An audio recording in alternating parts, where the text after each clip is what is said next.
Ассалаумағалейкум ханымдар, қалайсыздар? Бүгін сіздерге қолға арналған керемет нәтижелі масканы көрсетейін деп тұрмын.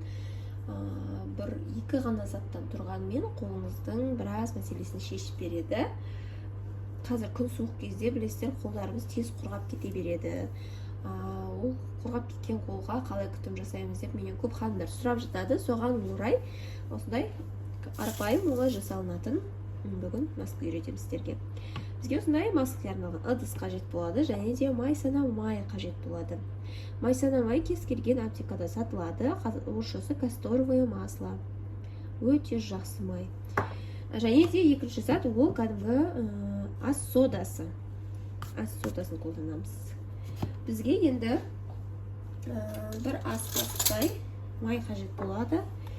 Көзбен жасасаңыздар да болады. Бір ас қасықтай май қостым. Аз да болып қалды. Енді осыған бір тура сондай көлемдегідей сода қосамыз. Екеуін жақсылап араластырамыз. Осындай маска шығады. Сода құрғатып жібереді ме деп қорықпаңыздар. Соданың жұмсататын қасиеті де бар. Мінекей осындай маска шықты. Енді осыны қолдарымызға жағамыз. Қолға жағар алдын оған массаж жасауға кеңес беремін.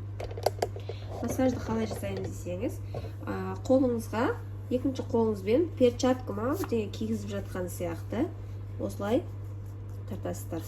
Мынаны бастап екінші қолыңызды осылай тартамыз. Негізі әр ыдыс жуған кезде, пол жуған кезде міндетті түрде перчатка қолдануға кеңес етемін. Менің қолым өте қатты құрғап кете беретін. Аллаға шүкір өте жұмсарып сөйтіп жүр. Мен тек қана осы перчаткамен ыдыс жуамын. Енді осы массамызды қолымызға жағатын боламыз. Қолымызға жақсылап жағамыз. Міндетті түрде ханымдар істеп көріңіздер, күмән келтірмей. Істеп көріңіздер, нәтижесінде көз жеткізесіздер, кейін сіздердің сүйікті маскаларыңыз болады. Осылай қолымызға жақсылап жағып, бәрін алып алайық. Осылай жақсылап жағып аламыз.